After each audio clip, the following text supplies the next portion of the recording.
Recevez ici sans transition votre oncle. Recevez l'apôtre Jean-Clément Djabilay.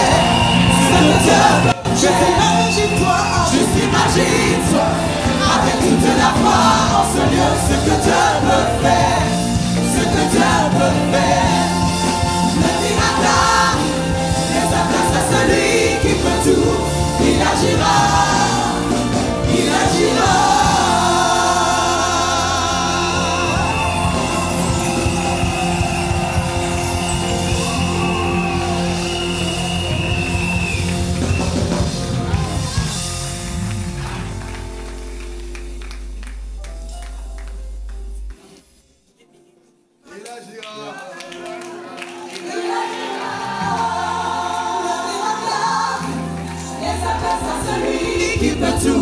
Il agira, il agira.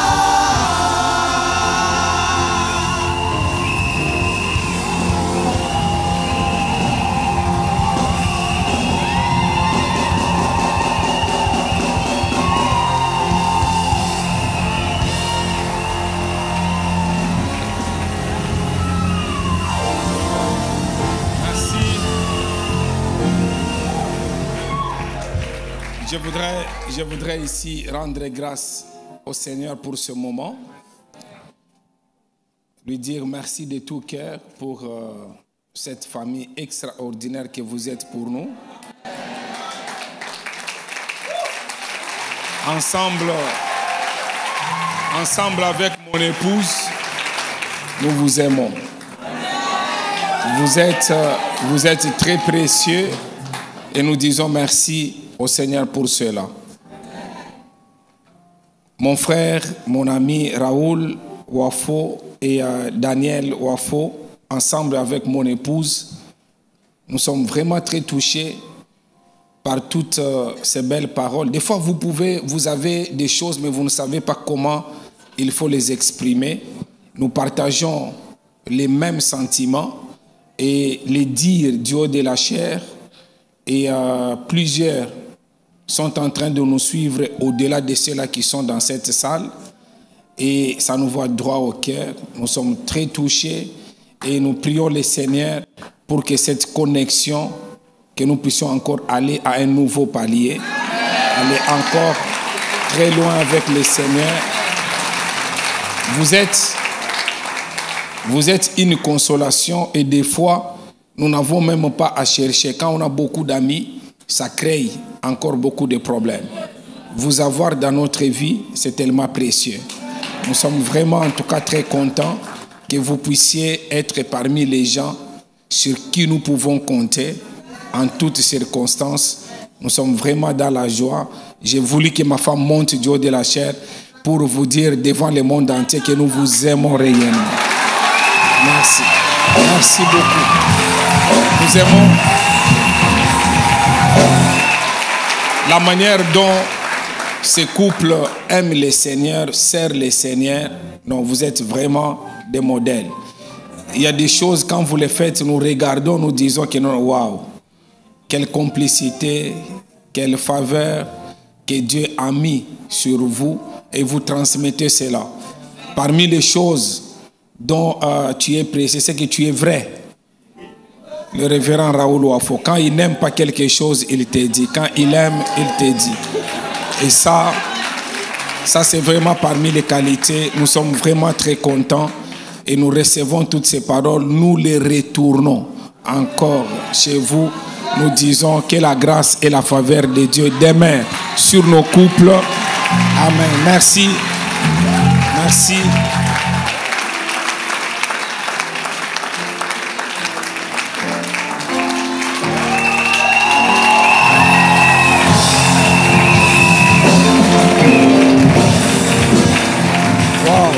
Nous allons reprendre nos places.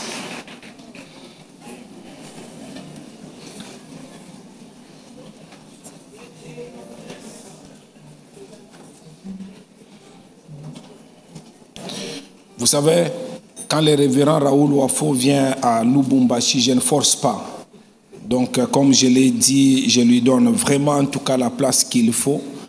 Et parce que je crois réellement, même quand il était en train de parler, vous voyez, je suis arrivé ici avant même que je ne commence le travail. Je crois, je ne connais pas très bien les francs, mais je crois que l'argent qu'il m'a donné, ce n'était pas moins de 45 millions de francs CFA, pas moins.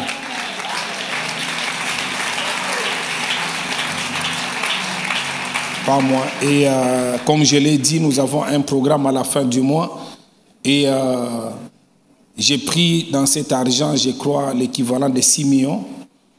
Et le reste, je lui ai dit que je sème dans le programme du Cameroun.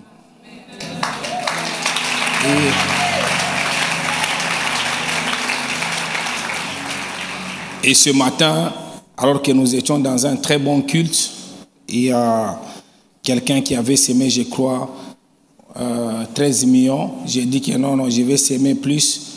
J'ai ajouté encore, j'ai semé plus de 15 millions, ajouté sur ça. Donc je me suis dit que il y a une grâce qu'on ne rencontre pas tous les jours.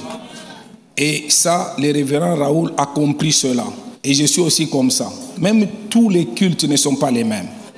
Qu'on ne vous trompe pas, Dieu, il peut agir les matins autrement et les soirs différemment. Donc même dans ces cultes, il agira pas comme il avait agi au premier service.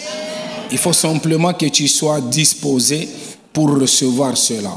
Donc avant d'aller plus loin, je voudrais vraiment demander à toute personne, moi j'ai compris cela. Déjà depuis les premiers cultes, j'ai compris et c'est pour cela que j'ai saisi cette grâce. Je ne suis pas familier à Dieu. Les jours où tu te familiarises à lui, tu risques de rater même ta propre bénédiction. Des fois, il m'arrive, même dans les couloirs, je dis à ma femme que non, je ne suis pas ici. Quand je sens vraiment que c'est la chose de Dieu, je ne suis pas ici d'abord ton mari. Ici, je sens vraiment qu'il y a une grâce, qu'il y a une onction qui veut agir. Donc, des fois, il faut savoir faire la part des choses. Je ne force pas encore. Hein. Donc, je voudrais vraiment que tout celui qui dit que pour ce programme, je vais me connecter à cette grâce, je vais ajouter 1 million de francs CFA dans ce programme, que cette grâce qui coule sur nos vies, que cette grâce coule sur sa vie. Si tu es là, que tu t'approches ici devant. Juste 1 million de francs CFA. Tu dis que je vais ajouter dans ce programme et que tu es là, que tu t'approches ici devant. Et on va prier pour toi. Et que la grâce, la faveur de Dieu, même si tu es loin, tu peux t'approcher, venir ici devant pour t'ajouter en disant que je vais vraiment contribuer dans ce programme, que la grâce, que la faveur de Dieu soit sur ma vie. Je parle bien de 1 million de francs CFA. Tu es vraiment assis dans la salle et que tu sens vraiment que tu peux t'ajouter pour te connecter à cette grâce. Lève-toi et approche-toi ici devant. Que la grâce, que la faveur de Dieu soit sur ta vie. Je dis bien que la grâce et la faveur de Dieu soient sur ta vie. J'aurais bien voulu qu'il y ait une troisième personne. Le Seigneur doit faire beaucoup de choses dans ta propre vie. Regarde-moi, le Seigneur doit faire beaucoup de choses dans ta propre vie. Il y a des choses que tu retiens qui appartiennent à Dieu. Ça ne t'appartient pas. Si tu lâches ces choses-là, ta vie va changer. Je parle à toi.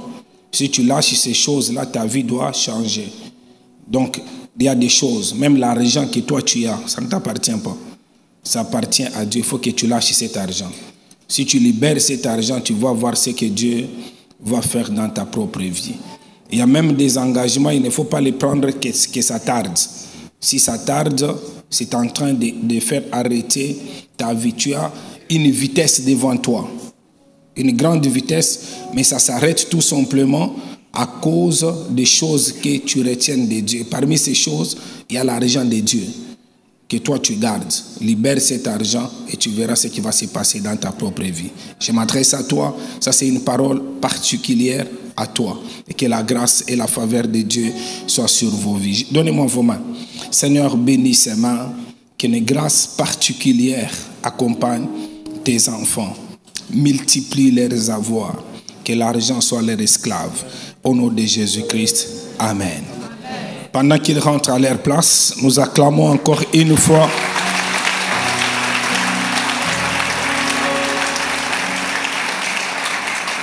Préserver les modèles divins de la famille. Quelle pensée extraordinaire. Le diable est méchant. Il veut vraiment détruire les familles. Parce que vous savez une chose, comme je le disais au courant de la semaine, le diable sait que la famille, c'est une église. La famille, c'est une nation en miniature. Et quand il détruit la famille, il détruit l'église.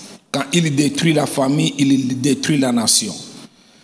La plupart des pays occidentaux, ils étaient dès le départ très puissants parce que leur famille était stable et puissante. Leur famille, vous allez aux États-Unis, c'était la référence. En Europe, la même chose. Tant que ces modèles de famille étaient préservés, les choses étaient stables. Les jours où ils n'ont pas préservé, ils ont laissé les diables entrer. Et c'est comme ça que vous allez voir que beaucoup de familles ont commencé à connaître les problèmes et beaucoup de pays. Même, je donne l'exemple juste des États-Unis. À l'époque, un parent pouvait facilement donner une correction à son enfant. Il y a des corrections que vous pouvez donner juste pour corriger l'enfant. Même la Bible, Dieu lui-même, il châtie. Mais il y a la manière dont il faut châtier avec amour pour corriger. Et c'était ça la base. Mais à un certain moment, un enfant, tu joues avec lui, il dit, je vais composer les 911. Donc toi-même, tu sais que non, si tu touches là-bas, il va appeler la police. Ils ont introduit la police et tout ça, c'était pour détruire les modèles de la famille. Donc l'enfant capable, il vient, il a la liberté. Tu peux lui l'interdire les téléphones à un certain âge. Il dit que non, mes amis à l'école à cet âge, ils ont aussi les téléphones. Et pendant qu'il part à l'école, il peut voir des choses que tu peux l'interdire à la maison, mais il peut les voir facilement. Et tout ça, c'est pour détruire les modèles divins de Dieu, pour détruire vraiment la famille. Et en détruisant la famille, on détruit même nos églises. Aujourd'hui, il y a des choses qui sont détruites dans nos églises. C'est parce que les gens ont pris cela de destruction de leur famille. Ils ont amené ça à l'église. Même à l'église, vous pouvez voir les gens, même quand on donne des engagements. Quand vous voyez un papa qui fait un engagement à son enfant, il dit, je vais t'acheter un vélo quand tu vas réussir. Il ne lui donne pas, il ne tient pas à l'engagement dans la famille. L'enfant, quand il va grandir, même à l'église, cet enfant fera un vœu, il prendra un engagement, mais il ne va pas réaliser ça. Parce que là où il a grandi, c'est normal, ces choses, ça n'existe pas. Quand vous voyez quelqu'un, il vit dans la fornication d'une manière exagérée, parce que papa fait cela aux yeux de tout le monde, maman fait cela aux yeux de tout le monde, il amène cela à l'église. Et tout ça, c'est la stratégie du diable pour détruire les modèles divins de Dieu, de la famille. Mais je lève ma main droite au ciel dans cette réunion bénie qui est la toute dernière pour Isha 2024. Que les modèles divins de la famille de Dieu soient préservés contre les flèches de l'ennemi. Que ta famille soit préservée contre les flèches du diable. Que ta famille, que tes enfants, que ton mari, que ta femme, qu'ils soient préservés contre les flèches de l'ennemi, contre les complots du diable. Que ta famille soit couverte du sang de Jésus. Que le sang de Jésus couvre ta famille, couvre ton partenaire, couvre tes enfants. Et cela au nom de Jésus-Christ. Tout le monde peut se perdre, mais toi tu ne te perdras pas. S'il y avait déjà un mouvement pour la déviation, aujourd'hui tu es récupéré au nom de Jésus-Christ. Je dis aujourd'hui tu es restauré au nom de Jésus-Christ. Aujourd'hui tu es reconstruit au nom de Jésus-Christ. Au nom de Jésus-Christ. Seigneur, merci pour cette faveur. Parce que tu vas protéger. On apprendra ces choses mauvaises ailleurs. Pas dans ta famille. Pas dans ton couple. Et cela au nom de Jésus-Christ. Amen. Alors, nous terminons aujourd'hui en parlant sur la délivrance des premières-nées de nos familles. La délivrance des premières-nées de nos familles. Et j'insiste en disant, quand je parle des premières-nées, peut-être vous êtes qui sont les aînés? Il est vraiment aîné dans sa famille, il est les premières-nées. Okay. Merci. Et alors, vous pouvez ne pas être première-né, mais vous avez un enfant, votre première-né. Qui a un enfant? Ça, c'est bon. Alors, il y a d'autres qui ne sont pas mariés, qui n'ont pas encore des enfants, mais vous aurez des enfants. Donc, ce message vous concerne aussi, pour vos enfants à venir. Ça, c'est la troisième catégorie. Donc, première catégorie, vous êtes vous-même première-né. Deuxième catégorie, vous avez un enfant, votre première-né. Et troisième catégorie, vous avez des enfants qui vont venir, qu'on appelle les premières-nés. Et quatrième catégorie, vous pouvez être première-né dans votre famille dans un domaine.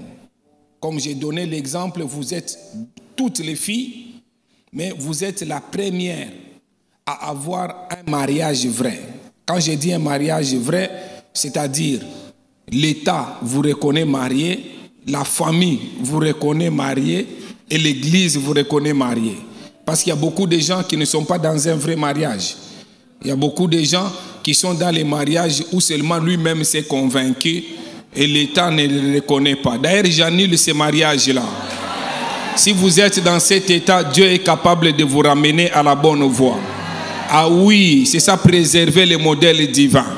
Donc vous pouvez venir à l'église, vous pouvez aller à l'État pour que les choses soient redressées.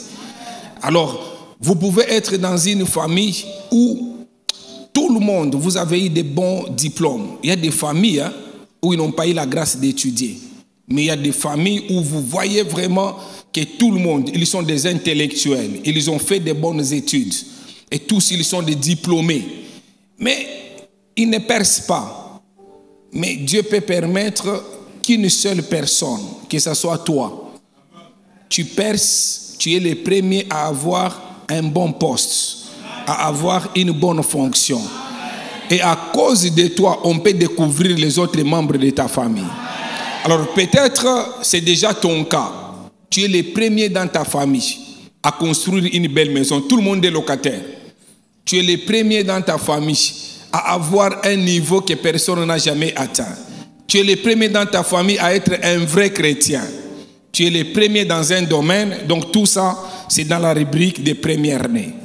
Et aujourd'hui, quand nous disons la délivrance des premières-nées, c'est que Dieu, lui seul, délivre véritablement. Et qu'il délivre, qu'il protège tous les premières-nés que vous êtes. Alors, il y a quelqu'un ici qui est premier dans un domaine quelconque dans sa famille. Dans sa famille, il est le premier à introduire quelque chose. Donc, ce message, ça te concerne. Exode chapitre 12, le verset 12, nous lisons. Cette nuit-là, je passerai dans les pays d'Égypte et je frapperai tous les premiers-nés du pays d'Égypte, depuis les hommes jusqu'aux animaux, et j'exercerai des jugements contre les dieux de l'Égypte. Je suis l'Éternel. Que ce logos soit transformé en réma dans la vie de quelqu'un au nom de Jésus-Christ. Alors, j'ai parlé depuis le début en disant avec insistance, en parlant des 5 raisons pour lesquelles les premiers-nés sont très combattus. Pourquoi ils sont très combattus? Et j'ai dit, la plupart des premiers-nés passent à côté de leur destinée parce qu'il y a une force satanique, une force diabolique qui ne veut pas qu'ils jouissent des bénédictions divines qui leur sont destinées. Chaque première-né a une bénédiction divine qui est attachée à lui parce qu'il est première-né. Et le diable connaît cela, c'est pourquoi le diable attaque les premières-nés. Et aujourd'hui, en ces derniers jours, malgré les attaques du diable, le Seigneur va te retourner à ta place. Je pensais que tu allais dire Amen avec conviction. Je dis que tu reprendras ta place. D'ailleurs, je te vois, tu étais à un palier. Pas toi, mais le Seigneur lui-même. Te prendre et t'amener à un deuxième palier. Tu sais, la manière dont tu dis Amen avec conviction, il t'amène à un troisième palier. Non, non, il t'amène à un quatrième palier. J'ai dit que tu monteras. Tu monteras bien haut. On te verra. J'ai dit que tu monteras bien haut. Je te vois monter comme l'aigle. Il voulait t'embrouiller. Le diable voulait t'embrouiller sur la terre. Mais je te vois monter comme l'aigle. Tu le récupères comme l'aigle peut récupérer le serpent. Tu montes avec au-dessus. Toi, tu restes à ton endroit élevé et tu lâches le serpent. Tu lâches le diable. Tu lâches l'ennemi. Tu lâches le blocage. Il tombe par terre. Et quand tu rentres, tu l'écrases parce que c'est toi qui domines. Au nom de Jésus-Christ de Nazareth. Cette année, tu domineras. Cette année, je dis bien que tu régneras. Non, non, j'ai dit à quelqu'un, cette année, tu monteras bien haut. Au nom de Jésus-Christ de Nazareth. Vous savez, le diable peut s'arranger, il te met dans une prison. Il met à l'intérieur, même si le geôlier est là, il garde la prison. À l'intérieur de la prison, on met même les chaînes. Mais quand Dieu veut agir, je dis bien, quand Dieu veut agir, il peut permettre qu'il y ait même tremblement de terre. Et quand il y a tremblement de terre, le geôlier peut avoir la clé à la main. Je ne sais pas si vous comprenez. Il a la clé à la main, mais les portes de la prison s'ouvrent. Pourquoi? Parce que la puissance de Dieu agit. Et pendant que je parle, je dis, il y a quelqu'un qui pense qu'il retient ta vie entre ses mains. Mais pendant que je parle, que ce tremblement de terre commence, il va garder la clé, mais toi tu sortiras au nom de Jésus. D'ailleurs, il y a d'autres, on va leur dire, ne vous faites pas du mal, ne vous tuez pas. Ne vous tuez pas parce que nous sommes vivants. Vous pensiez qu'on allait mourir, nous ne sommes pas morts. Ne vous faites pas du mal. Si vous acceptez Jésus-Christ comme Seigneur et Sauveur, vous allez être comme nous. Mais si vous refusez, l'épée de l'Éternel se retournera contre vous. Je suis en train de voir, vous savez qu'il y a des moments. Regardez Moïse. Moïse, il est tout petit. On le cache par sa mère et on le jette sur l'eau. Il est en train de pleurer à cause de l'eau. Mais le jour où il a la puissance de Dieu, il se tient lui-même devant la mer Rouge. Il prend les bateaux. Alors qu'au début, c'était l'eau là qui le faisait pleurer.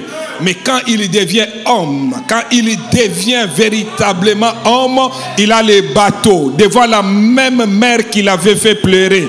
Il frappe sur la mer et la mer se divise. Cette année, il y a une chose qui t'avait fait pleurer en 2023. Mais en 2024, toi, tu feras pleurer cette chose. Pendant que tu dis Amen, reçois les bâtons de commandement. J'ai dit que pendant que tu dis Amen, reçois les bâtons de commandement. Les pleurs vont aller dans l'autre camp. Non, non, non, non, non, j'ai dit dans l'autre camp. Et les pleurs vont aller dans l'autre camp. Non, non, non, non, j'ai dit dans l'autre camp. Les pleurs vont aller dans l'autre camp. Et cela au nom de Jésus-Christ de Nazareth. Est-ce que quelqu'un peut dire 3 fois Amen? Est-ce que quelqu'un peut dire ça, c'est pour moi ça?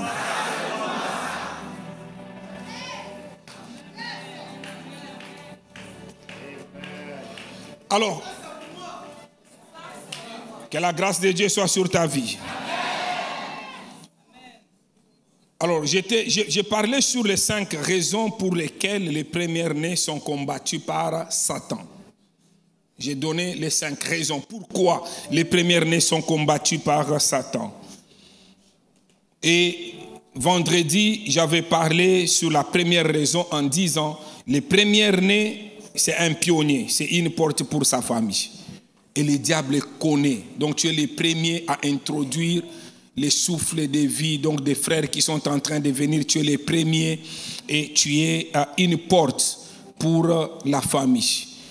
Et c'est pourquoi les diables combattent les premiers-nés. Et deuxième raison, j'ai dit les premiers-nés étaient la gloire et l'honneur d'une famille. Et c'est pour cela qu'ils sont beaucoup combattus. Tu es première-né ou tu as ton enfant qui est première-né ou encore première-né à introduire une chose dans la vie, c'est normal que tu sois combattu. Troisième raison, les premières-nés ont de l'influence sur les autres enfants de la famille. Et quatrième raison, les premières-nés ont une étoile particulière, non, cinquième, les premières-nés ont une étoile particulière ou représente l'étoile de sa famille. Et c'est ce que nous avons donné aux premières cultes. Nous avons introduit une autre pensée où nous avons parlé sur 12 exemples des premières-nés dans la Bible et ce qu'ils nous enseignent. Donc ce sont des exemples que nous tirons de la Bible et ces 12 exemples nous enseignent quoi?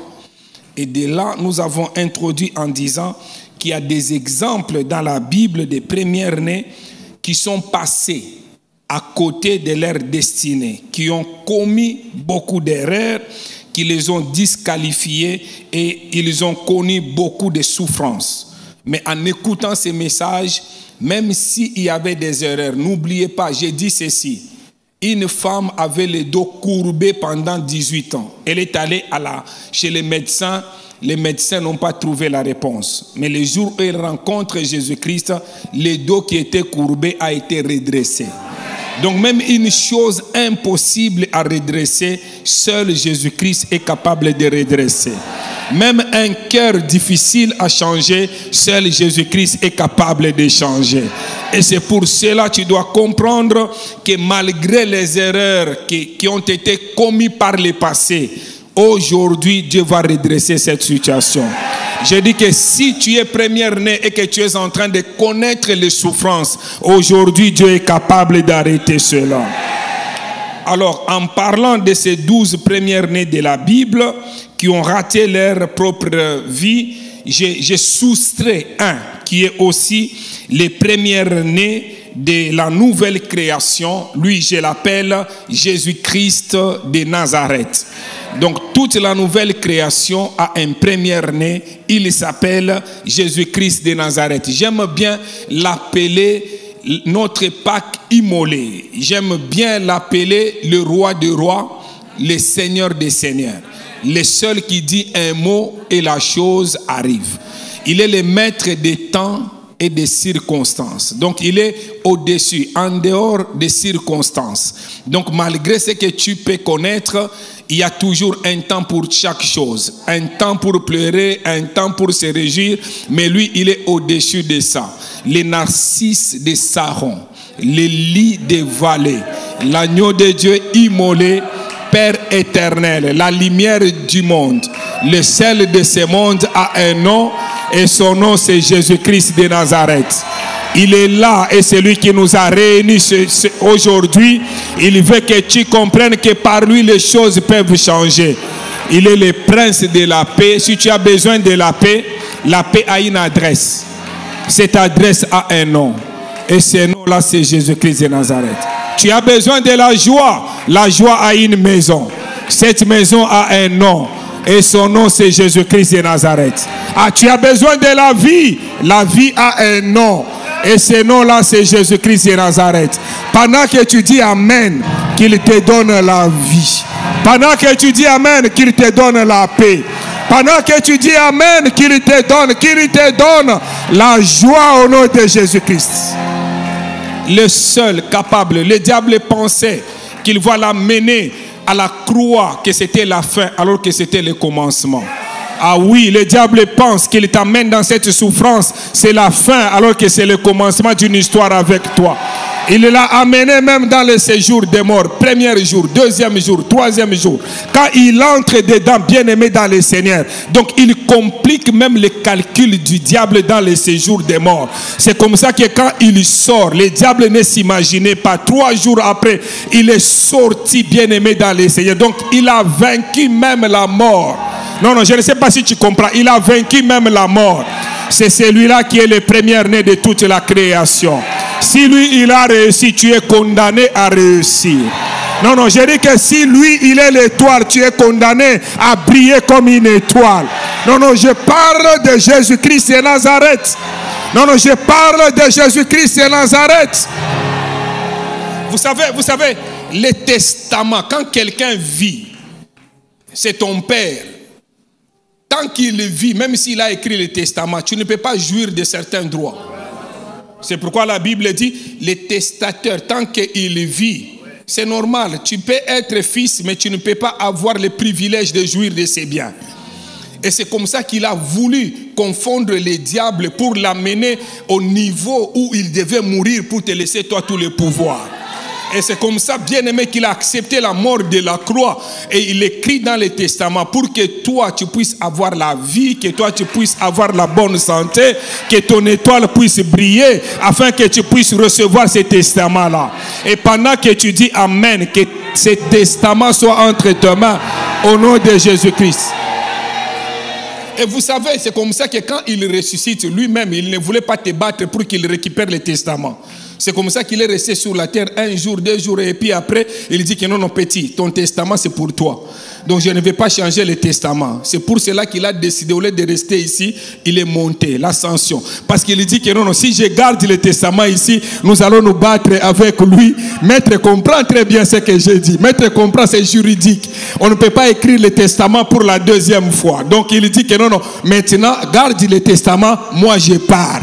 Donc je suis venu dire à quelqu'un qu'on ne te trompe pas en disant que non, non, il est vivant. Le testament que tu as, il n'a pas de la valeur. Non, il a atteint un autre niveau pour que toi tu puisses avoir un autre niveau. Je pensais que tu allais dire Amen avec conviction. Le testament est entre tes mains. Personne ne va te l'arracher. Et cela au nom de Jésus-Christ de Nazareth.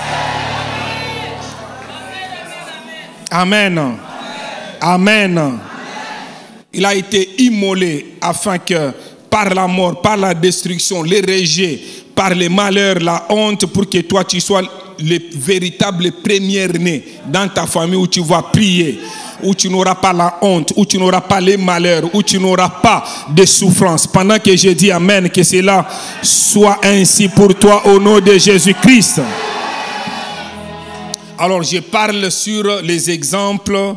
Les premiers exemples, c'était Adam. Et je parlais au premier service sur les premiers exemples des fils premiers-nés. Je parlais d'Adam.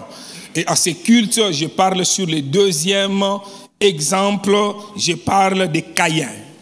Deuxième exemple, je parle de Caïn. Dans Genèse, chapitre 4, le verset 8e, il est écrit ainsi.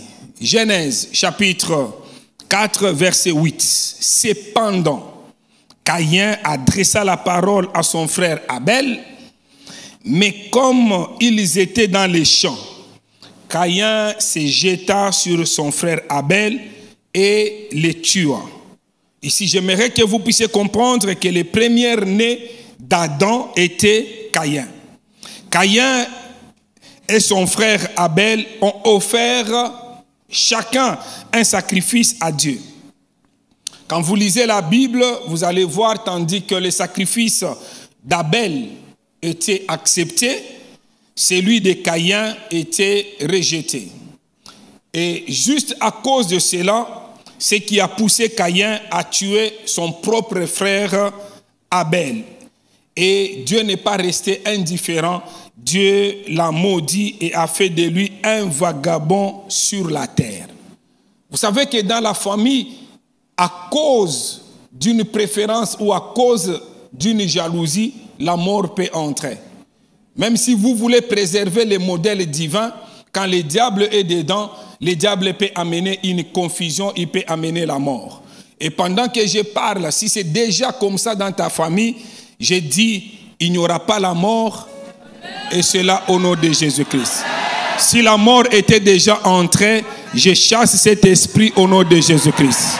Je dis, je chasse cet esprit au nom de Jésus-Christ. Alors que lui, il était le frère aîné, la Bible parle en disant il est devenu vagabond. Beaucoup de premiers-nés sont des vagabonds. Vous regardez, bien-aimés, il tâtonne à gauche et à droite. Parce que dans la stratégie du diable, il veut les détruire. devaient être des références. Si tu es premier-né, un vagabond, donc c'est quelqu'un qui n'a pas de place fixe. Il peut aller à gauche et à droite. Et que tu dois briller dans un domaine. Et que le diable a voulu que tu sois quelqu'un qui tâtonne, qui ne connaît même pas là où il voit quelle direction. La chose là peut s'arrêter parce que nous parlons de la délivrance des premiers-nés. Je dis que tu ne vas pas continuer à tâtonner. Derrière cette parole, il y a une puissance extraordinaire. Je dis que Dieu lui-même te stabilise. Que Dieu stabilise tous les premiers-nés. Que Dieu stabilise aussi ton premier-né. Que Dieu stabilise tous les premiers-nés. Et cela au nom de Jésus-Christ. Écoutez, vous savez, la chose, quand on parle de Caïn, Dieu a placé une marque sur Caïn, afin que quiconque le voit, qu'il ne puisse pas tuer Caïn. C'est comme ça que le diable, comme il aime imiter, qu'on ne vous trompe pas, le diable c'est un champion dans l'imitation. Il n'a pas d'originalité. Tout ce qu'il fait, ce sont des copies. Et aujourd'hui, dans sa copie-là, nous allons lui dire que ton document, c'est une copie. Nous allons déchirer son document pour garder l'origine. Oh. J'ai dit à quelqu'un, pour garder l'originalité, et cela au nom de Jésus-Christ. Ce que le diable a fait dans ta vie aujourd'hui, nous allons tous les décrets, les ordonnances, nous allons les annuler au nom de Jésus-Christ de Nazareth. J'ai dit au nom de Jésus-Christ de Nazareth. Je répète, au nom de Jésus-Christ de Nazareth. Donc le diable aime imiter tout ce que Dieu fait. Il place souvent une marque satanique sur certains premiers-nés, afin que quiconque les voit les fasse du mal. De sorte que quoi qu'il fasse, il ne prospère pas. C'est comme ça que beaucoup de premiers-nés, c'est comme s'ils ont une marque sur leur visage pour qu'on leur fasse du mal, afin que tout celui qui peut les voir, qu'il puisse les rejeter, qu'il puisse avoir de la haine. Il les voit tout simplement, il a de la haine. Mais ce matin, je lève ma main droite au ciel. Je décrète et je déclare que toute marque de haine, toute marque de rejet sur la vie de toi, de tout premier-né, dans cette salle, ou tout celui qui me suit de trop loin, aujourd'hui, cela est effacé au nom de Jésus-Christ. Je dis que toute marque de haine sur ton visage est effacée. Cette année, on ne te fera pas du mal. Tout celui qui viendra pour te faire du mal, même demain, l'Éternel transformera cela en bien. Ah, je pensais que tu allais dire amen avec conviction. Il y a des gens bien aimés dans le Seigneur. On lui a dit, moi je connais quelqu'un qui m'a donné le témoignage. On lui a dit, viens demain, on va te donner ce contrat-là. Dès qu'il entre dans le bureau, il trouve que la secrétaire et le patron étaient en train de se chamailler parce que la secrétaire a donné au patron un autre document à la place du vrai document, et le patron a signé. Le document est allé chez l'autre. Une confusion préparée par le diable. Et quand le patron, on lui dit que tu as signé un document qu'il ne fallait pas signer, alors que lui c'est l'expert, il était venu avec un contrat à la main, on lui a dit entre dans les bureaux. Il trouve pendant ce moment les secrétaires et les patrons en train de se chamailler. Pourquoi tu as fait ça? La marque là sur le visage, quand le patron les regarde, il dit, toi aussi qu'est-ce que tu es venu faire? Sors d'ici rapidement. Quand il y a cette marque, le Seigneur permettra toujours, si tu es un enfant de Dieu, avec le sang de Jésus-Christ, comme dans ces cultes, pour qu'il n'y ait pas confusion devant toi. Mais lui, bien aimé dans le Seigneur, quand il entre, on le chasse. Pourquoi? Parce qu'il y avait cette marque sur son visage. Aujourd'hui, toutes les marques sur ton visage qui étaient déposées par un esprit, par un homme, je déclare que cela est effacé au nom de Jésus-Christ. Je dis que tu enterras. Je dis à quelqu'un, tu enterras, on te fera du bien. Tu arriveras quelque part, la porte sera ouverte. Je dis que tu entreras. Je dis que tu entreras. Je dis à quelqu'un, tu entreras. On ne te fermera pas la porte. Toutes les marques de la bête, les marques de l'occultisme, les marques du diable sur ton front, nous les faisons au nom de Jésus-Christ. À partir de Isha 2024, on te verra et on verra la gloire de Dieu. J'ai dit à quelqu'un, on te verra et on t'ouvrira la porte. Cette année, les choses que tu ne pouvais pas faire l'année passée, essaye. Parce que Dieu est avec toi. Parce que cette malédiction, cette marque sur ton visage est effacée. Je vois le sang de Jésus-Christ en train d'effacer cette marque. Où la porte était fermée, je vois cette marque, on l'efface. Et cela au nom de Jésus-Christ de Nazareth. Et cela au nom de Jésus-Christ de Nazareth. C'est comme ça qu'une femme a dit, alors qu'il avait déjà donné tout, les jours simplement qu'il fallait aller se présenter, les derniers jours, on dit que le mariage c'est demain, tout change.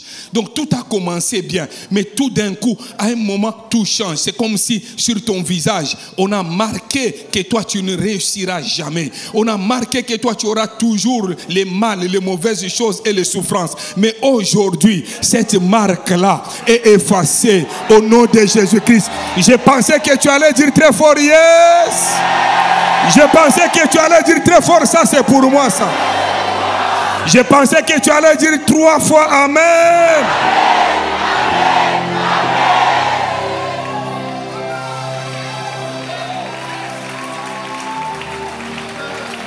Parce que tu as dit Amen.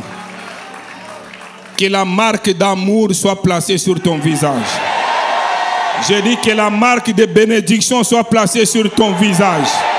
Tout celui qui te croisera désormais sur ton chemin, il sera dérangé pour te faire du bien. Il sera dépensé, il sera dérangé pour te donner ce contrat-là. Il sera dérangé pour t'épouser.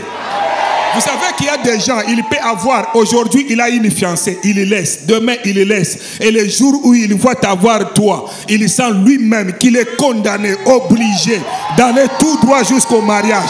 J'ai dit, il a joué avec les autres parce que sur leur front, il y avait des marques, mais sur ton front à toi, il n'y a pas ces marques-là où on doit voir le mal. Il y a une marque spéciale où c'est écrit en grand, Jésus-Christ de Nazareth.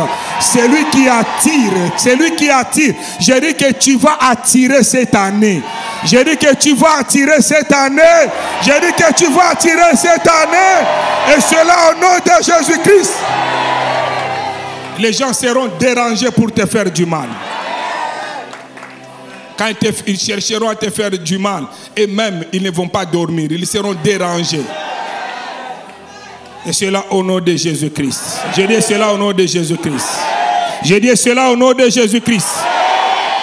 Vous savez, je vais m'adresser à tous les parents en disant, chers parents, tu ne dois pas être distrait.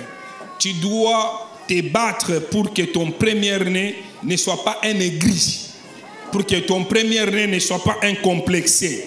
Pour que ton premier-né ne soit pas jaloux du succès de ses petits frères ou de ses petites sœurs. Donc ça peut arriver parce que Dieu est capable. Alors qu'il y avait les Ruben, alors qu'il y avait les Judas, mais Dieu a choisi. C'est quelqu'un qui était au milieu qui s'appelait Joseph. Dieu est capable de changer les règles. Dieu est capable de faire comme il l'entend lui-même. Donc il faut beaucoup prier. Pendant que je suis en train de parler, tu pries toi-même dans ton cœur pour que Dieu épargne cet esprit dans ta maison, dans ta famille. Et cela au nom de Jésus-Christ.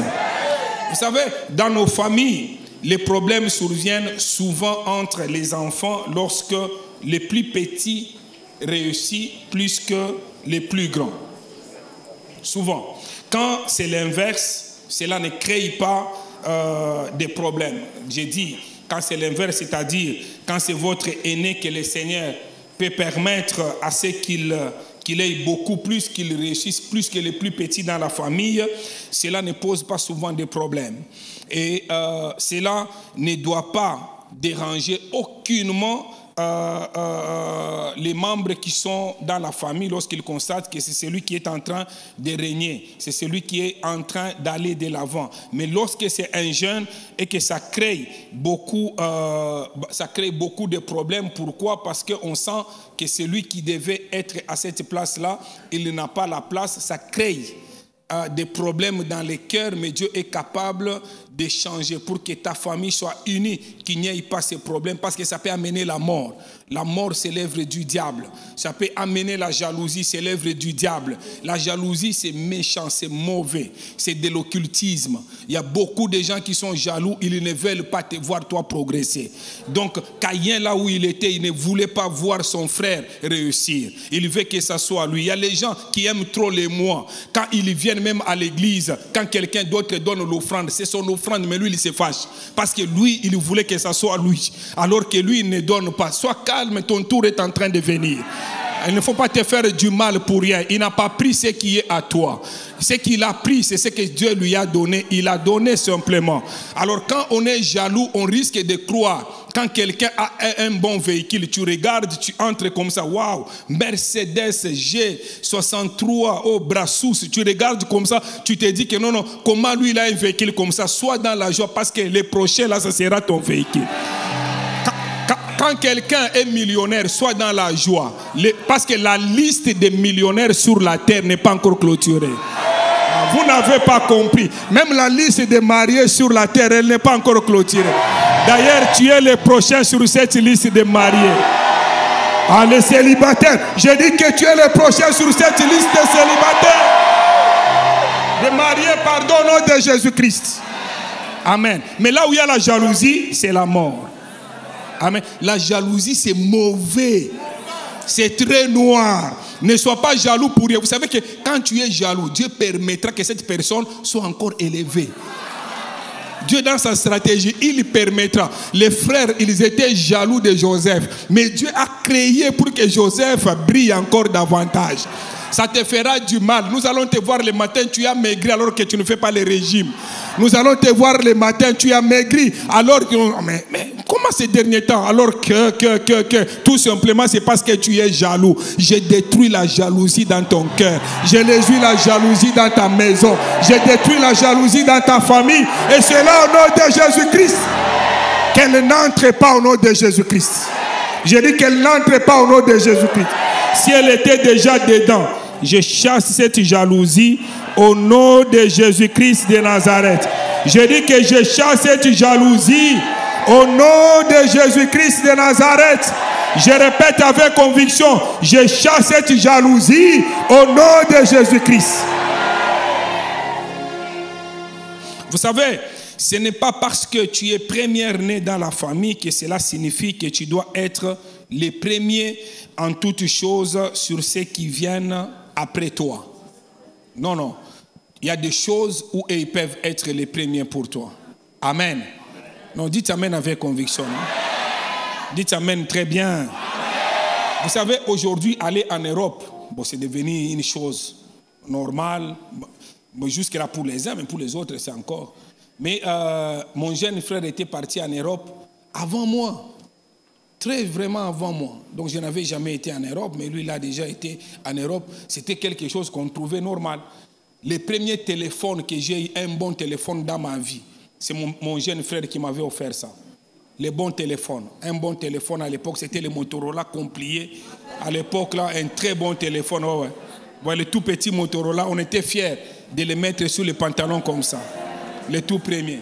Et quand il m'avait donné ce téléphone-là, à l'époque, c'était $300. Hein? C'était beaucoup. Amen. Hein? Alors, après, les choses ont fait que non, maintenant, s'il doit avoir un bon téléphone dans sa vie, ça vient de moi. S'il doit avoir vraiment un bon téléphone, ça vient de moi.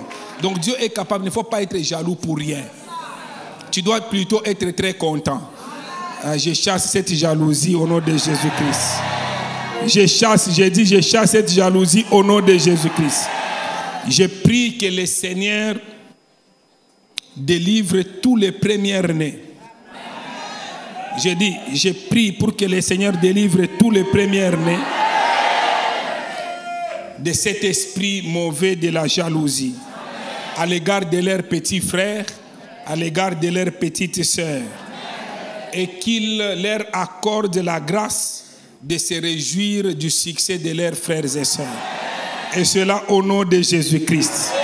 Même ici à l'église, il y a les gens qui sont venus avant les autres. Il ne faut pas être jaloux si les autres qui sont venus après. Même si vous refusez de dire Amen. Si les autres qui sont venus après, ils commencent à faire les choses mieux que vous. Dieu, c'est un stratège, il peut faire cela. Même si vous refusez de dire Amen. Moi-même, je dis Amen. Comme Caïn, je lève ma main droite, je déclare et je décrète que tu ne jalouseras pas ceux de ta famille qui réussissent plus que toi. Au contraire, tu prieras pour eux afin que le Seigneur Jésus-Christ les fasse prospérer encore et encore au nom puissant de Jésus-Christ de Nazareth. Que l'esprit que Caïn a amené dans la famille, la mort, que cet esprit puisse partir de ta famille au nom de Jésus-Christ. Je dis que si tu es première-né dans les affaires dans ta famille, les autres doivent réussir aussi dans la famille. Si tu n'arrives pas à percer parce que le diable commence à jeter sur toi des barrières de choses mauvaises, aujourd'hui ça s'arrête au nom de Jésus-Christ. Je dis ça s'arrête au nom de Jésus-Christ. Je dis que tu ne perdras pas ce contrat. Tu ne perdras pas cette position. Tu ne perdras pas ce travail. Tu ne perdras pas ton entreprise. Tu ne perdras pas ton enfant. Abel ne mourra pas. Je dis que Abel vivra. Et toi, tu ne mourras pas. Tu vivras. Tu raconteras les œuvres de l'Éternel. Je dis que tu ne mourras pas en tant que première-né. Tu ne seras pas vagabond. Et cela au nom de Jésus-Christ. Je dis cela au nom de Jésus-Christ. Troisième exemple, Caïn. C'est très long, je passe. Quatrième exemple, Ismaël. Troisième exemple, j'ai dit que c'est Caïn. Je passe parce que c'est très long. Quatrième exemple, Ismaël. Troisième exemple, j'ai dit que c'est Caïn. Et pardon, Canaan. Canaan, c'est ça, troisième exemple. C'est bon? Vous êtes avec moi? J'ai dit que c'est très long. Vous savez que cette année, avant la fin de l'année, je vais revenir. Hein?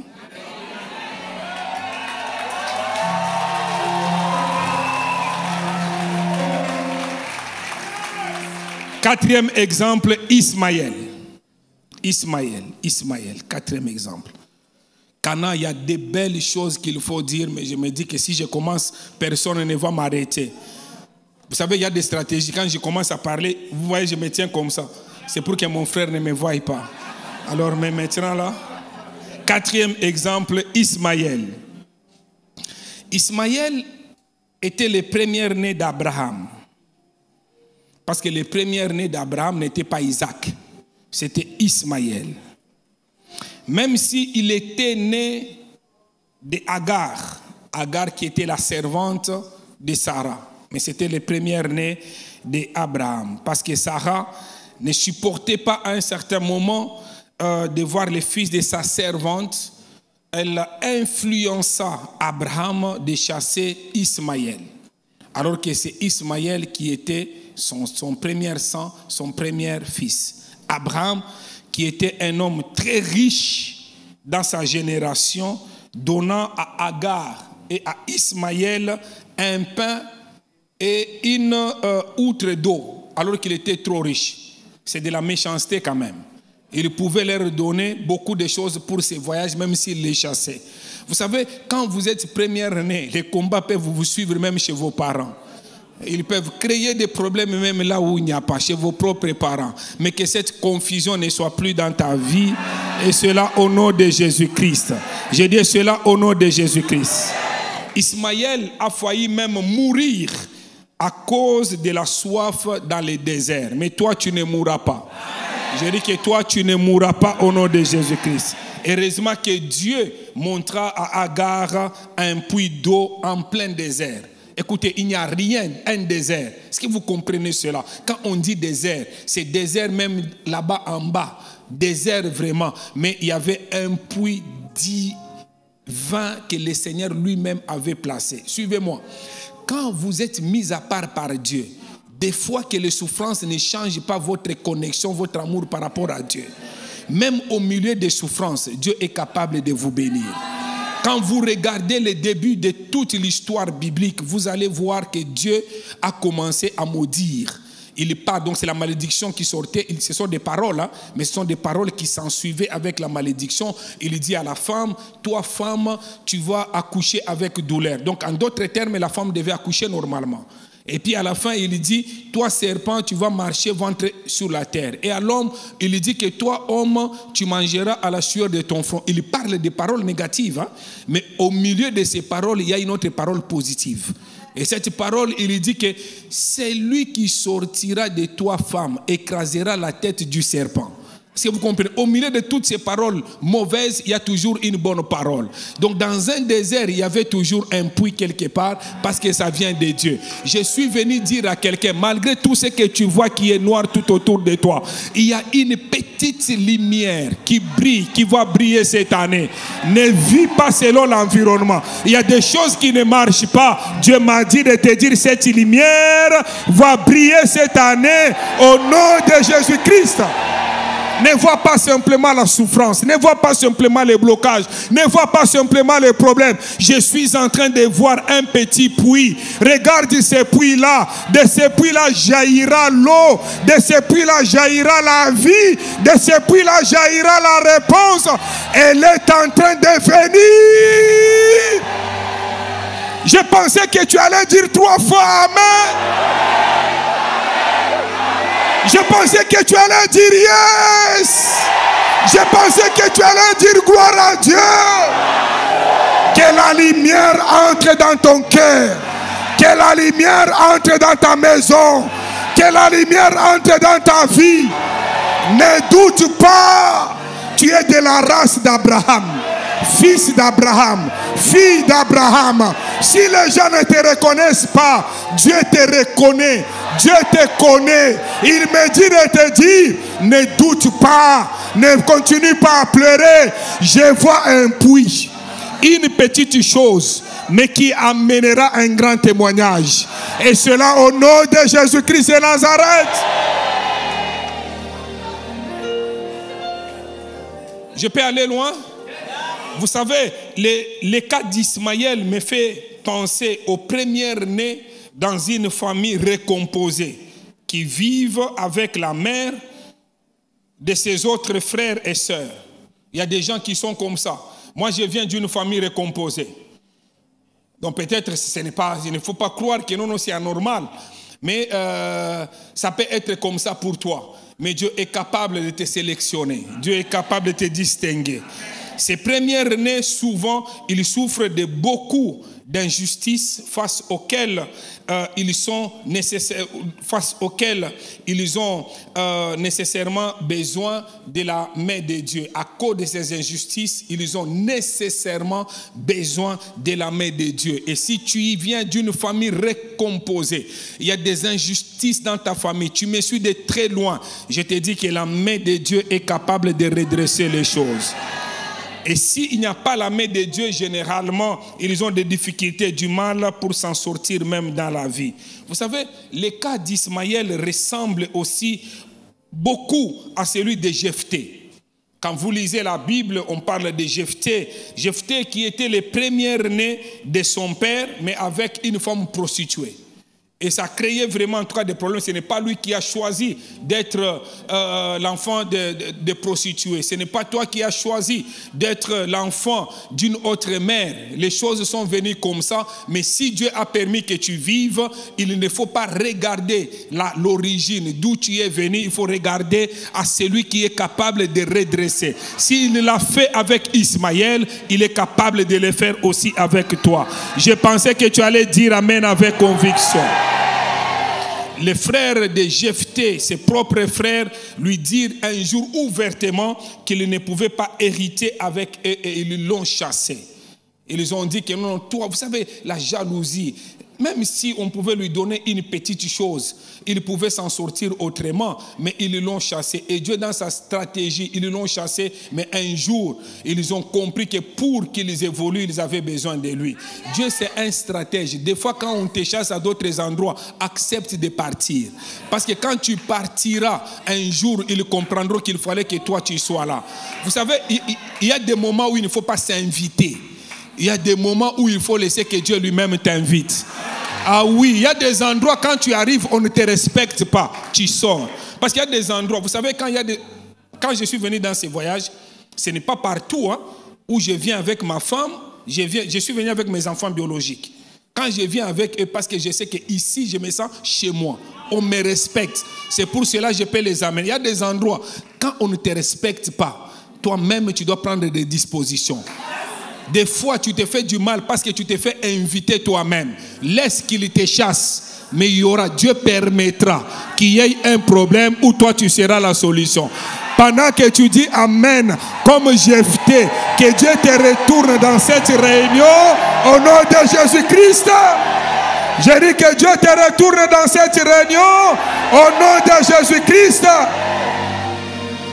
Le Seigneur m'a envoyé parler à un premier-né d'une famille recomposée qui subit beaucoup d'injustices de la part des membres de sa propre famille.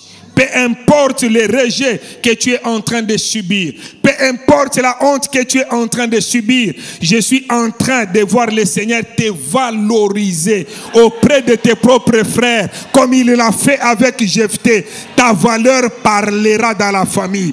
Ta valeur parlera dans ta famille. Je dis que ta valeur parlera dans ta famille. Si quelqu'un peut dire 3 fois Amen. Est-ce que quelqu'un peut dire encore très fort 3 fois Amen? Ils t'ont rejeté, mais ils ne vont pas terminer sans toi. Pour que la chose prenne forme, c'est toi, c'est toi, c'est toi, c'est toi. Il y a d'autres qui t'ont même oublié. Vous savez, comment un papa comme Isaïe, un papa bon, il était connu même par les rois. Et Samuel vient, il veut oindre l'un de ses enfants. Et on lui parle, on lui dit que non, où est l'homme qu'on doit oindre? Il voit Eliab. Eliab vient, Abinadab vient, et puis Shama vient. Et puis on passe tout le monde et puis on lui pose la question. Papa, ce sont tous tes enfants. Regardez la réaction de papa. Il y a un petit, mais lui, il est en train de garder les brebis. Ce qui est important pour papa. Papa a oublié même son propre enfant, qu'il devait assister au moins pour un jour. Papa trouve que les brebis ont de la valeur plus que l'onction qu'on devait recevoir. Or, les brebis ne peuvent pas appeler l'onction, mais l'onction peut appeler les brebis. Alors, papa oublie, bien aimé dans le Seigneur. Papa oublie que non, ce que l'enfant pouvait recevoir, ça pouvait avoir de la force, plus que même les brebis que l'enfant gardait. Même papa n'a pas programmé son propre enfant. Vous savez qu'il y a des choses, même si les gens ne vous programment pas, quand ça vient de Dieu, il permettra que ça soit simplement. Et aujourd'hui, il est en train de dire, cette affaire ne va pas continuer sans toi. Et lui-même, il te prend, il te place, et les gens seront surpris de te voir briller. Et cela au nom de Jésus-Christ. Même si tu sens l'odeur des brebis, quand c'est le jour de Dieu, tu viendras. Les autres ont mis les parfums Creed. Les autres ont mis les parfums, je ne sais pas, avec les noms compliqués. Mais toi, tu entres dans la salle avec l'odeur des brebis. Malgré l'odeur des brebis, c'est toi l'homme du moment. Je suis venu dire à quelqu'un, ton temps est arrivé. Ton temps est arrivé. Ton temps est arrivé. Ton temps est arrivé. On te verra et on te laissera la place. C'est comme ça que eux tous, quand Samuel regarde, Samuel dit que non, c'est celui-là qu'on attendait. Il n'avait pas de place pour les hommes, mais Dieu avait une place réservée pour lui. Je suis venu dire à quelqu'un, ne te bats pas. Il y a une place réservée déjà par Dieu pour toi. Je dis qu'il y a une place réservée par Dieu pour toi. Isha 2024, c'était un programme pour toi. C'est un programme spécial pour toi. Parce que la place de Dieu pour toi, personne ne va pas s'y asseoir. Il n'y a que toi qui prendras cette place. Et que cette onction tombe sur ta vie. Et que cette onction tombe sur ta vie. Par toi, tu seras le premier. Pas simplement pour ta famille, mais aussi pour Israël. Parce qu'il y a un géant qui s'appelle Goliath. Quand il va s'élever, on n'aura pas besoin du premier-né Eliab. On n'aura pas besoin de ton père. Mais ce jour-là, on aura besoin simplement de quelqu'un qui sera pionnier, qui va faire tomber Goliath. Et cette personne, c'est toi. Et cette personne, c'est toi. Que le Goliath de ta famille tombe. Que le Goliath de ta famille tombe. Que le Goliath de ta famille tombe. Et cela au nom de Jésus-Christ. Et c'est comme ça. Quand c'est toi qui es le choix de Dieu, les autres viennent avec leurs armes. Les armes traditionnelles. Quand tu es le choix de Dieu, tu viendras avec quelque chose que tout le monde peut mépriser. Quand les gens regardent, toi tu viens avec 5 pierres. Et quand tu arrives avec 5 pierres, normalement, pour tuer Goliath, David pouvait jeter première pierre, deuxième, parce que Goliath était fort, 5e pierre. Non, non. Quand ça vient de Dieu, il n'y a pas de gaspillage. Je ne sais pas si vous comprenez. Il n'a pas gaspillé les autres pierres. La première pierre avait atteint les cibles. Après Isha, tu ne vas pas gaspiller ton temps dans des... Non, non, non, non, fini le gaspillage. Tu ne vas pas gaspiller ton argent. J'ai dit que tu ne vas pas gaspiller ton temps. Même dans la prière, tu prieras. Ça sera des prières compactes. Donc il y a des dimanches qui ne sont pas comme les autres dimanches. Que ces dimanches ne soient pas un gaspillage pour toi. Que ce soit un dimanche de transformation, un dimanche de bénédiction. Et cela au nom de Jésus-Christ. Que les Goliaths qui importunent ta famille, qui importunent ta ville et ton pays, qu'ils tombent au nom de Jésus-Christ. J'ai dit qu'ils tombent au nom de Jésus-Christ. Je répète qu'il tombe au nom de Jésus-Christ. Je répète qu'il tombe au nom de Jésus-Christ. Vous savez, la Bible dit que la pierre qu'ont rejetée ceux qui bâtissaient est devenue la principale des langues. Ainsi aujourd'hui, je déclare et je décrète que le Seigneur essuie tes larmes. Non, non, que le Seigneur nettoie et te fasse asseoir à la table des grands. Au nom de Jésus-Christ. Qu'il nettoie cette place-là pour toi. Et qu'il te fasse asseoir à la table des grands. Et qu'il fasse de toi une grande bénédiction. Comme le révérend nous a dit, depuis les premiers jours, Dieu lui a dit que ça c'était un moment de grande bénédiction. Pour ceux de ta famille, que tu sois une grande bénédiction. Ceux-là qui t'ont rejeté, aujourd'hui, qui n'aient pas honte, parce que tu seras leur porte, leur bénédiction. Et cela au nom de Jésus-Christ. La foi vient de ce que l'on entend. Ce que l'on entend, c'est la parole de Dieu. Pendant que tu écoutes cette parole, que le Seigneur permette, afin que ceux-là qui t'ont rejeté, qu'ils puissent comprendre ton importance. Qu'ils puissent comprendre que sans toi, les choses ne vont pas continuer à aller comme ça. Et cela au nom de Jésus-Christ de Nazareth. Je dis cela au nom de Jésus-Christ de Nazareth. On peut se rasseoir un moment. Vous savez, 5e exemple, c'est l'exemple de Ésaü. 6e exemple, c'est l'exemple de Léa. 7e exemple, c'est l'exemple de Ruben. Il y a beaucoup de choses à dire là-bas. L'exemple de Ruben. Et 8e exemple, c'est l'exemple de Manassé. C'est très fort. Hein? Vous allez voir comment on bénit. C'est bon? Non, non, ça passe là-bas. C'est pourquoi je vais rapidement. Il y a quelqu'un qui me dit que non, il n'y a pas moyen d'écrire. 4e, c'était Ismaël, non? 5e? Non, non. 5e, comment? Ésaü, hein? Ok. 6e, Léa. 7e, Ruben. 8e, Manassé. 9e, Eliab. 10e, Amon. 11e, les frères aînés du fils prodigue. Et 12e, Jésus-Christ. Alors, pour gagner le temps pour terminer, je prends les 11e. Les 11e et puis je vais aller au 10e. Je ne serai pas très long. Dans Luc chapitre 15, versets 25 à 29, il est écrit. Luc chapitre 15, versets 29 à 29, 25 à 29. Il est écrit, « Or le fils aîné était dans les champs. Lorsqu'il revint et approcha de la maison, il entendit la musique et les danses. Il appela un des serviteurs et lui demanda ce qui se passait.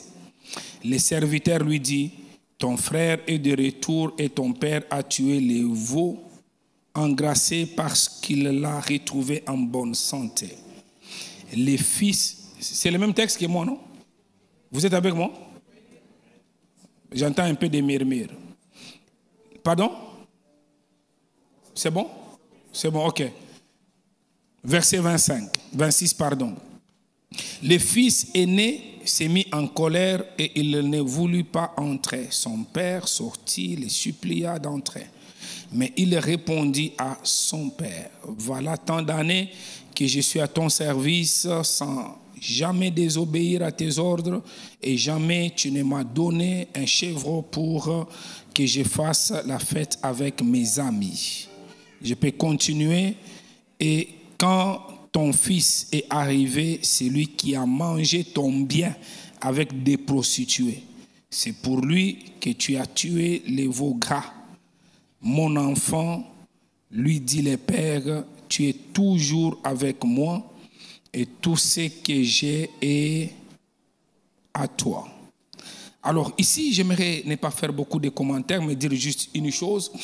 Contrairement aux autres premières-nées que nous venons de lire, sur lesquelles je vous ai entretenu précédemment et d'autres j'ai même sauté, les frères aînés du fils prodigue, ici vous allez voir qu'il est calme. C'est quelqu'un vraiment trop calme et il ne s'est pas méconduit dans sa vie. Il avait une bonne vie, malheureusement. C'était un enfant qui est passé à côté de sa destinée. Et c'est la raison pour laquelle certains prédicateurs, quand ils parlent de lui, ils les mélangent en disant, ils parlent des deux fils prodigues. C'est comme si l'autre était perdu, l'autre aussi était perdu. En d'autres termes, les prédicateurs qui prêchent comme ça, ils disent que le cadet s'était perdu loin de la maison de son père et l'aîné, il s'était perdu à l'intérieur de la maison. Donc le cadet en dehors, mais l'aîné à l'intérieur de la maison. Donc tous deux, ils se sont perdus. Donc tu peux ne pas faire des gaffes comme certains premiers-nés, mais si tu ressembles au frère aîné dans les textes que nous venons de lire, tu passeras à côté de ta destinée. C'est-à-dire tu y es à l'endroit qu'il faut, mais tu te comportes comme si tu étais perdu. Donc tu ne te comportes pas comme un véritable fils aîné. Ses frères aînés ne savaient pas qu'après que son petit frère soit parti avec tout l'héritage, tout ce qui était resté, tout ce qui était dans la maison était sa part d'héritage avec son père. Il était ignorant. Et beaucoup de frères, des frères aînés, ils les oublient. Et ils sont même prêts à vendre leurs droits d'aînesse. Parce que quand je parle d'Ésaü, normalement je devais parler de l'importance qu'il ne faut pas vendre les droits d'aînesse. Et ça c'est vraiment en tout cas très capital. Mais ici, qu'il y a des gens qui font des choses comme ça. Il était distrait. Et il était ignorant de ses propres droits. Quand tu connais réellement ce que tu es, tu ne peux pas les vendre pour une chose éphémère. Même si les autres ne peuvent pas te considérer, toi-même tu dois reconnaître ta position. Ésaü a vendu les droits d'aînesse parce qu'il ne comprenait pas que derrière ça, il y avait une spiritualité. Et des fois, nous négligeons, nous ratons beaucoup de bonnes choses parce que nous ne sommes pas spirituels. Quand on est spirituel, même si les choses paraissent être difficiles, tu te poses la question, pourquoi tu es pionnier dans ces domaines? Pourquoi c'est toi qui as vu les jours avant? Et quand tu gardes cette position, le Seigneur est capable de te distinguer. Donc quand tu es premier-né dans la famille, surtout dans une famille où les parents ont beaucoup d'argent, dans une famille où il y a beaucoup de biens matériels, ne sois pas distrait. Je dis encore une fois, ne sois pas distrait, sinon tu risques de passer à côté de ta destinée. Tu dois savoir ta position pour recevoir et jouir pleinement de la part de l'héritage de tes parents. Donc arrête d'être distrait. Ici, c'est que je veux que beaucoup d'entre nous arrêtent d'être distraits. Donc, si spirituellement tu comprends cela, tu ne vas pas t'agiter. Et je vais terminer très rapidement avec le 12e exemple. Jésus-Christ, le premier-né de la nouvelle création. C'est bon? Vous êtes avec moi? C'est bon? Luc chapitre 2, verset 7. Il est écrit: Marie enfanta son fils premier-né. Amen. Et elle enfanta son fils comment? Premier-né. Je peux m'arrêter juste là-bas. Jésus était le premier-né de sa famille. La Bible, elle est claire. Dans la Bible, il y a beaucoup de premiers-nés qui ont réussi leur destinée et ont fait la fierté de leur propre famille. Mais de tous ceux-là que je vous ai parlé, il y en a même beaucoup, vous allez voir que ce n'était pas facile pour ces premiers-nés. Et ces premiers-nés dont je parlais, des fois, il y a eu beaucoup de premiers-nés qui ont réussi leur destinée et qui ont fait la fierté de leur famille. Mais ici, j'aimerais vous dire, un seul, et alors un seul, je parle bien d'un seul, un seul, est le modèle divin, est le modèle parfait des premiers-nés. Et nous parlons du modèle divin, c'est par là que je termine le message. C'est pourquoi vous me voyez descendre pour que vous puissiez comprendre que notre modèle, ce n'est pas Ésaü. Notre modèle, ce n'est pas Adam. Notre modèle, c'est Jésus-Christ de Nazareth. Et c'est ça le modèle divin. C'est ça le modèle parfait des premiers-nés. Jésus-Christ, en tant que premier-né de sa famille, vous allez voir qu'il n'a jamais commis d'erreur. Et c'est possible qu'en tant que premier-né, alors que nous parlons de modèles divins, que Dieu vous préserve des erreurs de ce monde, des erreurs de la société, des erreurs de l'environnement, et cela au nom de Jésus-Christ. Pendant que je parle, si vous êtes premier-né dans les business, dans le travail, dans votre famille, Dieu est capable de vous épargner des erreurs. Parce que celui en qui vous croyez, celui qui est en vous, il ne s'appelle pas Moïse, il ne s'appelle pas Abraham, il ne s'appelle pas Ésaü, il s'appelle Jésus-Christ de Nazareth. Si c'est votre modèle par excellence, je dis que Dieu vous épargne des erreurs de la société. Vous allez garder le modèle divin. Les diables qui cherchent à vous avoir, ils rôdent comme un lion rougissant. Est-ce que vous comprenez? Il n'est même pas le lion, parce que le véritable lion de la tribu de Juda, c'est Jésus-Christ de Nazareth. Donc il rôde, la Bible dit, il n'est pas le lion, mais comme le lion. Donc quand quelqu'un, il est comme, donc il est en train de faire le bruit. Donc il n'est pas véritablement le lion. Donc tout ce que vous voyez les diables faire dans ce monde, voulant tirer les gens afin qu'ils puissent déstabiliser les mariages, déstabiliser les familles, il est en train de faire un bruit comme un lion rougissant. Et dans son bruit-là, la Bible continue en disant, il cherche qui dévorer. Ah, donc en d'autres termes, il ne peut pas dévorer tout le monde. Parce que sinon, on allait dire que non, il est en train de dévorer. Donc, les diables cherchent qui dévorer. Donc, il y a des gens qui sont dévorables et il y a d'autres qui ne sont pas dévorables. Donc, toi, tu n'es pas de ceux-là qui sont dévorables. Toi, tu es de ceux-là qui ne sont pas. Non, toi, on ne va pas te dévorer. Donc, que le diable soit là, qu'il ne soit pas là. Donc, on ne va pas te manger, toi. Toi, tu vivras. Tu raconteras les œuvres de l'Éternel. Que Dieu te protège. Que le sang de Christ te couvre. Que le sang de Christ couvre tes enfants. Que le sang de Christ couvre tes affaires. Et cela au nom de Jésus-Christ. Encore une fois, ce qui t'a fait pleurer, toi tu vas le faire pleurer. Je retourne à l'expéditeur. D'où est venue cette malédiction? D'où est venu ce blocage? Ça rentre au nom de Jésus-Christ. Celui qui est en toi, il est plus fort que celui qui est dans ce monde. Il s'appelle Jésus-Christ de Nazareth.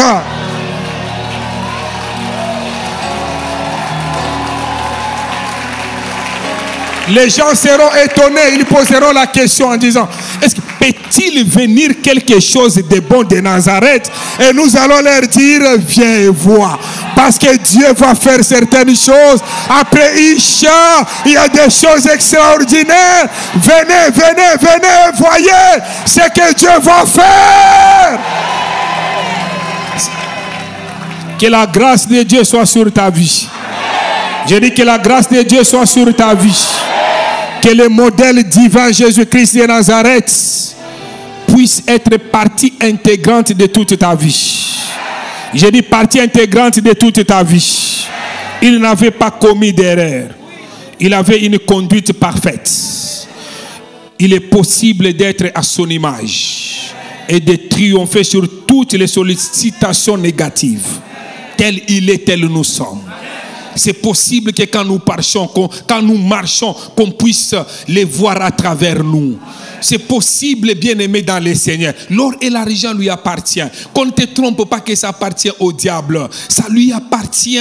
Il est le modèle parfait de la société. Il est le modèle parfait de l'église. Il est le modèle parfait de l'économie. Il est le modèle parfait de la famille. Il est le modèle parfait, bien-aimé dans le Seigneur. C'est ce Jésus que nous célébrons.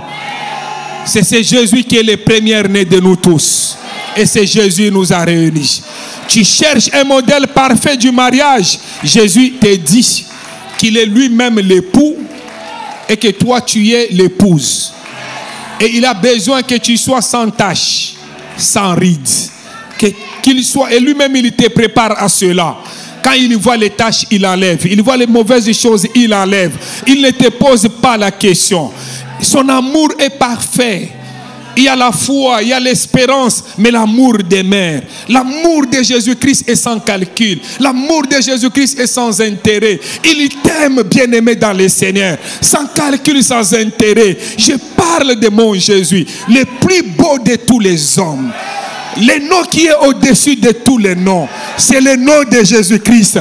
Mon Jésus, c'est lui qui t'a pris dans les mains, dans une famille de méchants, dans une famille de gens qui ne croyaient pas en lui, mais il t'a tiré de là pour te faire asseoir à la table.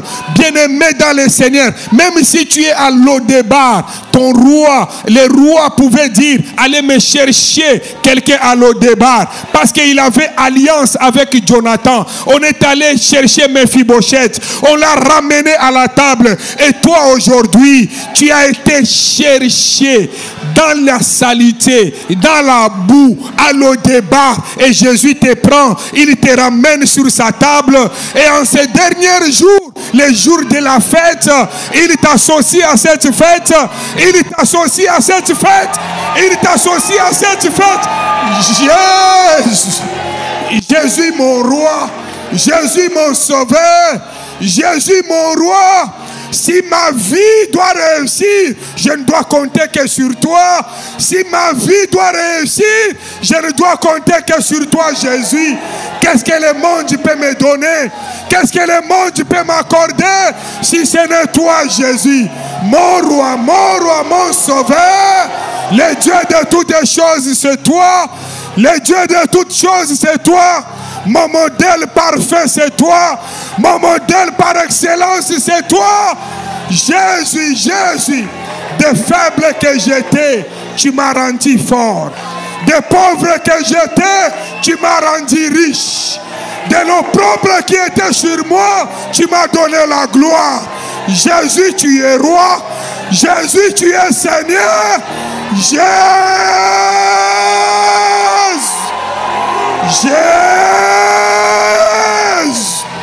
Jésus. Mon Jésus, libère aujourd'hui. Mon Jésus, restaure aujourd'hui. Mon Jésus, libère aujourd'hui. Restaure ton peuple aujourd'hui. Restaure ton peuple aujourd'hui. Le premier-né de la nouvelle création, c'est toi Jésus-Christ. C'est toi Jésus-Christ. C'est toi Jésus-Christ. Mon Jésus essuie les larmes. Mon Jésus, retourne ce peuple qui t'aime, ce peuple qui te chérit. Retourne la gloire dans leur barque. Jésus, Jésus, Jésus, Jésus, tu es là aujourd'hui. Tu veux prendre la vie de ton enfant. Tu veux l'amener là où toi-même tu as décidé. Que cette gloire l'accompagne. Que cette gloire l'accompagne. Que cette gloire l'accompagne. Que cette gloire l'accompagne. Que cette gloire l'accompagne. Que cette gloire l'accompagne. Que cette gloire l'accompagne. Que cette gloire l'accompagne. Que cette gloire l'accompagne. Que cette gloire l'accompagne. Ah, je vois le Seigneur assis sur son trône. Je le vois assis sur son trône. Il dit qu'il a vu que tu as beaucoup pleuré. Qu'il a vu que tu t'es posé beaucoup de questions. Mais aujourd'hui, il veut libérer son enfant. Il veut libérer sa fille. Il veut libérer, il veut libérer. Il veut libérer, il veut libérer. Ah, je le vois assis sur le trône de grâce, le trône de faveur. Le peuple qui marchait dans les ténèbres voit une grande lumière. Et cette lumière jaillit. Robotopo shinde yamama. Ikaberobo. Inde yamama robo. Topo shikaberobo. Inde yamama robo topo kureshinta. Ikaberobo topo shinde yamama. Robo yamama robo topo kureshinta. Iye baba robo topo kureshinta. Iye baba robo topo kureshinta.